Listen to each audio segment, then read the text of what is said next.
The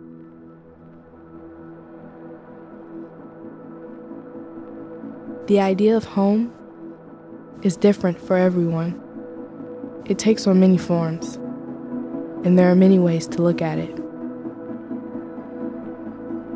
When people think of home, they think of conversations, memories, people, places, being seen, and feeling loved for who you are.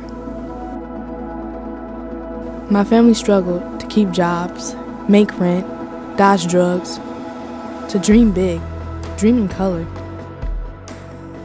My view of home was formed in Hamilton, even though I didn't have what others would consider a privileged life. Home, for me, wasn't just where I slept at night, but also where I invested my time and effort during the day, in the hallways and classrooms of Hamilton City schools. My first sense of belonging began during my sophomore year at Hamilton High School with my geometry teacher, Mr. Mundy. Despite my efforts to appear happy and positive day to day, he was the first person in my life to notice the weight I was shouldering beneath it all. On a day that seemed like I couldn't carry my hardships on my own any longer, Mr. Mundy spent his lunch talking with me. We problem solved and made a list together of how to build a future for me. He went as far as to guide me towards school counseling. Through his care, I felt my pain lifting, like I wasn't alone. Mr. Mundy taught me to accept those things I couldn't control and change the things I could. Somehow, the extra time and care he showed me helped me learn how to slow down and process everything I was feeling. After that, I started believing I didn't have to manage my struggles alone, that others would support me as I worked to cope with stress and build change. My teachers at Hamilton helped me feel encouraged and included. My interactions with Miss Vinegar, my English teacher, were unlike any I had ever experienced before. She exuded the kind of compassion that made me feel comfortable giving voice to my family's struggles, such as keeping electricity on in the house and food on the table. I felt safe with her. The individual time and attention she invested in our relationship and other students was not lost on me. Miss Vinegar and other humanities teachers often encouraged us to share our writing with our peers.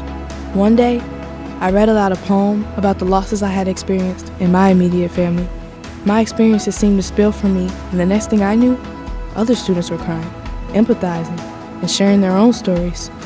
And I started to feel like there was enough space in the world, enough caring and willing listeners out there for me to tell my own story. It helped us share our unique concerns with the world and grow into more compassionate human beings. I'll never forget the day she saw me scanning her personal bookshelf and said, "Go ahead, choose a few. Keep them company for me." Something shifted within me when I received that level of generosity and attention. My love for literature and writing began to grow from that day forward. A new future began to take shape in my mind. I began to see how I could impact the lives of young people through a career in education.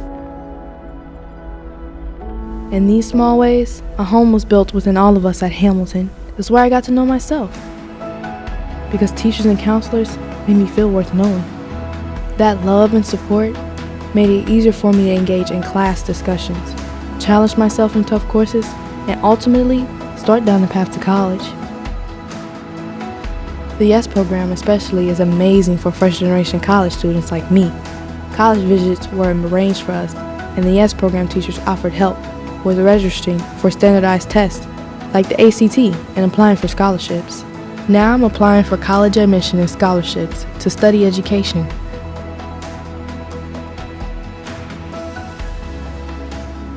I want my life's work as an educator to be about compassion, encouragement, and transforming lives, just like my teachers did for me. I want to fill students with a sense of belonging and the belief that they have options, no matter how life challenges them, to be there as an advocate for their success. I want to tell each student that I encounter, I see you, and you are limitless. That's why I'm Hamilton proud.